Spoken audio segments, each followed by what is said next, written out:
आर्हत वाङ्मय में कहा गया है, तवेन परिशुद्धै। तपस्या से आदमी अपनी आत्मा का परिशोधन करता है। धर्म के 3 प्रकार बताए गए हैं: अहिंसा, संयम और तप। अहिंसा धर्म है, संयम धर्म है और तपस्या धर्म है। आदमी के मन में अनुकंपा की चेतना जागृत रहती है तो वह अहिंसा की साधना कर सकता है।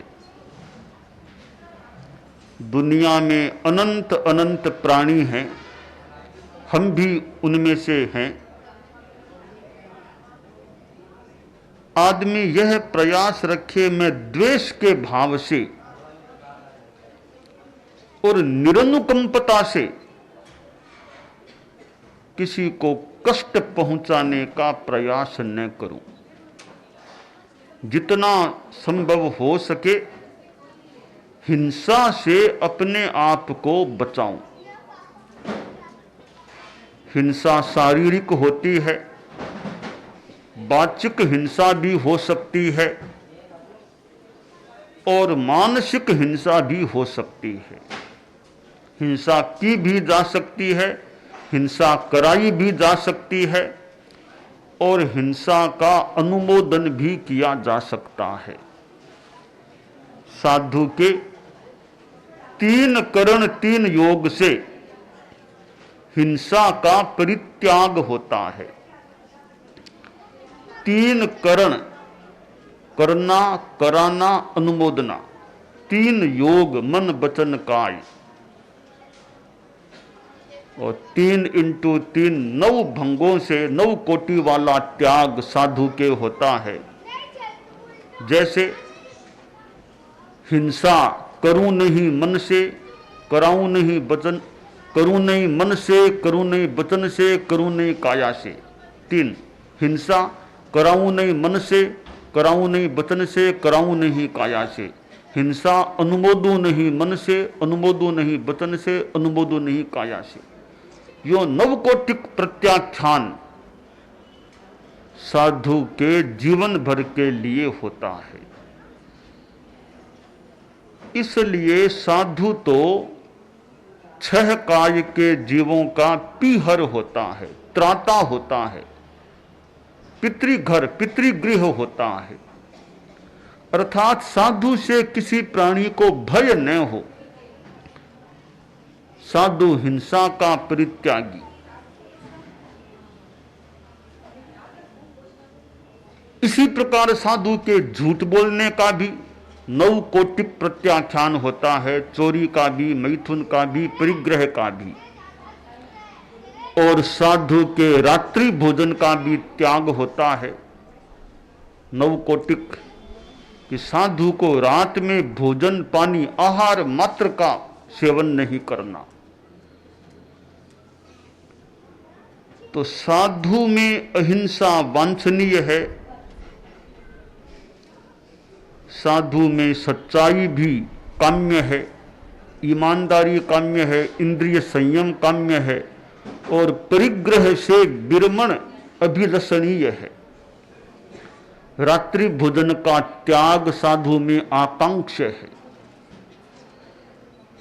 इन महाव्रतों की सुरक्षा के लिए समितियां भी तैनात की गई हैं। मानो सैनिक के रूप में 5 समितियां और 3 गुप्तियां, ये 8 इन महाव्रतों की सुरक्षा के लिए तैनात रहती हैं, रहनी चाहिए। इरिया समिति कहती है कि देख देख करके चलो, कहीं जीव की हिंसा न हो जाए। भाषा समिति कहती है विचार पूर्वक बोलना, सावध्य भाषा, असत्य भाषा, कटु भाषा कहीं मुख से निकल न जाए। ऐसना समिति कहती है कि जागरूक रहना, आहार आदि के ग्रहण में, गृहस्थों से आहार आदि ग्रहण करो तो नियम के प्रति जागरूक रहना, अहिंसा के प्रति जागरूक रहना। आदान निक्षेप समिति कहती है वस्त्र पात्र आदि लेते व रखते समय अहिंसा का ध्यान रखना। उत्सर्ग समिति कहती है कि मलमूत्र आदि के परिष्ठापन में अहिंसा का, संयम का ध्यान रखना। तो मनोगुप्ती निर्देश देती है कि मन का संयम रखना, मन में अशुभ विचार नहीं आ जाए। गुत्ती नियत्तने बुत्ता अशुभत्थे सुसब्बसो, अशुभ विचार मन में न आ जाए, असत वाणी का प्रयोग न हो जाए या बचो गुप्ती का कथन, और शरीर से कोई असत प्रवृत्ति न हो जाए, अशुभ प्रवृत्ति न हो जाए, यह काय गुप्ती का संदेश। ये 8 समितियां मानव की सुरक्षा कर्मी हैं, पहरेदार हैं, सैनिक हैं। जैसे सीमा पर सुरक्षा करने वाले तैनात, वैसे संयम की सुरक्षा के लिए, महाव्रतों की सुरक्षा के लिए ये 8 सैनिक या समिति गुप्तियां तैनात की गई हैं हर साधु के साथ। ये 8 सुरक्षा करने वाली प्रवचन माताएं, मानो महाव्रत संतान है तो ये 8 माताएं उन संतानों का पालन करने वाली। धाय माता की बात आती है शास्त्र में। धाय माताएं होती थी, पता नहीं अब भी कहीं होती हो। धाय माता लालन पालन करने वाली, बच्चे की सेवा करने वाली, ये समिति गुप्तियां मानो की धाय माताएं हैं जो महाव्रतों की सेवा करने वाली, ध्यान रखने वाली, सुरक्षा करने वाली होती है। जैन शासन में कितनी सुंदर व्यवस्था की गई है इन महाव्रतों की सुरक्षा के लिए, समिति गुप्तियों की व्यवस्था। और इन समिति गुप्तियों के प्रति साधु जागरूक रहे तब ये सुरक्षा कर सकती हैं। साधु इनका ध्यान न रखे तो ये सुरक्षा कर्मी भी फिर निष्क्रिय बन सकती हैं। इसलिए अहिंसा के संदर्भ में भी समिति गुप्तियों के प्रति जागरूकता साधु के लिए वांछनीय होती है। आप लोग गृहस्थ हैं, साधु जितने अहिंसा की साधना न भी कर सके कठिन है। गृहस्थ के तो मानो सावध्य काम लगे रहते हैं। कितना समय गृहस्थों का संसार में सावध्य कार्यों में, हिंसा आदि में व्यतीत होता है, अशुभ योग में चला जा सकता होगा। तो साधु की बराबरी करना तो कठिन है। साधु जीवन का तो कुछ समय भी कितना महत्वपूर्ण होता है।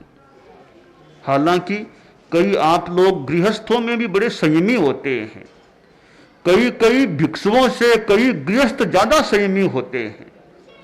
संति एगे हिम भिक्षु हिम गारथा संजमुत्तरा गारथे ही सभ्ये ही साहवो संजमुत्तरा आश्रय। कुछ भिक्षुओं से कुछ गृहस्थ उत्तर संयमोत्तर होते हैं, परंतु साधु तो वैसे बड़े होते ही हैं गृहस्थों से। साधु तो वंदनीय होते हैं। एक दिन का दीक्षित मुनि भी 100 वर्ष के गृहस्थ के लिए नमस्करणीय होता है, वंदनीय होता है। जो पहले सामान्य कर्मचारी आदमी था, लकड़हारा था, वह भी साधु बन गया तो राजा के लिए भी वह पूर्व में लकड़हारा रहा साधु भी वंदनीय हो जाता है। तो साधु का संयम, साधु की साधना नमस्करणीय वंदनीय होती है। और साधु का त्याग है वह गृहस्थ से ऊंचा होता है। इसलिए अवस्था में बड़ा होने पर भी गृहस्थ अपने से अवस्था में छोटी उम्र वाले साधु को भी प्रणत होकर वंदन करता है। तो संयम का भी अपना महत्व है जीवन में। इंद्रियों का संयम हो, मन वचन काय का संयम, गुप्तियों में भी संयम होता है। और तपस्या, जीवन में आदमी तपस्या करे, तप चित्त को शोधित करने वाला तत्व होता है। तपस तेज, तपस्या का अपना तेज भी होता है। वह तेज किसी को विनष्ट करने के लिए नहीं, विनष्ट करने के लिए है तो कर्मों को विनष्ट करने, और किसी आदमी को नष्ट करने के लिए नहीं, कर्मों को नष्ट करने के लिए तपस तेज होता है। हालांकि तपस्या से कुछ ऐसी शक्तियां भी प्राप्त हो सकती है, उस शक्ति का कोई दुरुपयोग करे तो दूसरे आदमी को भी नष्ट कर दे। भगवान महावीर की विद्यमानता में उनके 2 शिष्यों को नष्ट कर दिया गया, ध्वस्त कर दिया गया। भगवान महावीर की विद्यमानता में उनके 2 शिष्यों को। और गोसालक जैसा व्यक्तित्व जो भगवान महावीर का कभी मानो शिष्य रहा था और जिनको शिष्यत्व का मौका मिला, उन्हीं के द्वारा भगवान के परिवार की कुछ क्षति हो गई। तो तपस्या से कुछ ऐसी शक्ति, तेजोलब्धि, तेजोलेस्या की वो लब्धि या ऐसी और कोई शक्ति प्राप्त हो सकती है जिसके द्वारा अनुग्रह निग्रह कुछ किया जा सके। और भगवान महावीर ने भी अपनी शक्ति का उपयोग किया था।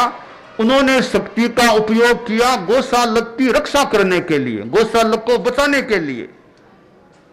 जिस गोशालक को बचाने के लिए भगवान ने, अपनी महावीर ने शक्ति का उपयोग किया था, और वही गोशालक भगवान महावीर के ही शिष्यों को खत्म करने वाला भी बन गया। भगवान महावीर के शरीर पर भी दुष्प्रभाव हो गया था। भगवान महावीर का शरीर भी रुग्ण हो गया था। तो शक्ति के द्वारा किसी का भला भी किया जा सकता है तो किसी का बुरा भी किया जा सकता है। तपस्या से जो तेज प्राप्त हो, शक्ति प्राप्त हो, उससे हम दूसरों का बुरा करने का लक्ष्य न बनाएं। हो सके तो किसी का कल्याण करने का प्रयास करें। और तपस्या के द्वारा कितने कितने जन्मों के कर्म विनाश को प्राप्त हो सकते हैं। पर तपस्या कुछ करनी होती है। निर्जरा का साधन तपस्या है। निर्जरा के 12 भेद बताए गए हैं, वे तपस्या के भी भेद हैं। कार्य कारण में ऐक्य कर लिया जाए तो कारण के जो 12 भेद हैं वे कार्य के भी भेद हो जाते हैं। ये कारण और कार्य का सिद्धांत है। कारण से कार्य होता है, एक साधन है, एक साध्य है, पर दोनों में उपचार से ऐक्य कर लिया जाए तो जो भेद कारण के हैं वे भेद कार्य के भी हो सकते हैं। तपस्या के जो भेद हैं वे तपस्या से होने वाली निर्जरा के भी भेद बन जाते हैं। उपवास आदि करना तपस्या है। कितने कितने लोग बरसी तप करते हैं, एकांतर करते हैं, एक दिन उपवास एक दिन पालना, इस क्रम से तपस्या करते हैं। कितने कितने लोग 28 आदि की तपस्या करते हैं। चतुर्मास के समय कितनी तपस्या होती है। बाह्य तप के 6 प्रकार हैं तो अभ्यंतर तप के भी 6 प्रकार हैं। विनय करना भी तपस्या है, वैयावृत्य करना भी तपस्या है, स्वाध्याय करना भी तपस्या है। सामायिक में आप लोग स्वाध्याय करें, वह तपस्या है। आज शनिवार है, सैटरडे है ना, शनिवार सामायिक का वार है। शाम को 7 से 8 के बीच यथासंभव यथानुकूलता श्रावक श्राविकाओं के लिए आज के दिन शनिवार को सामायिक करनी होती है। और सामायिक में फिर स्वाध्याय आदि का क्रम चलता है। सामायिक तो अपने आप में संबर है, पर सामायिक में जो स्वाध्याय आदि होता है वह निर्जरा होती है, तपस्या होती है। तो शनिवार की सामायिक का रुझान बना रहे। यात्रा भी करनी हो तो आदमी सोचे कि 7 से 8 शनिवार का शाम का टाइम मेरा कैसे आरक्षित रह जाए, उसमें सामायिक हो सके।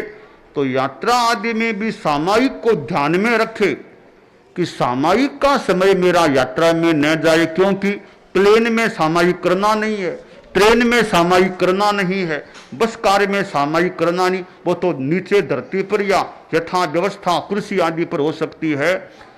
तो शनिवार के शाम का 7 से 8 का बीच का सामायिक का जो समय है वो संभव हो सके ट्रेन प्लेन में न बीते, वाहनों में न बीते, वो तो धरती पर यथा औचित्य स्थान पर बीते, तो सामायिक की साधना हो सकती है।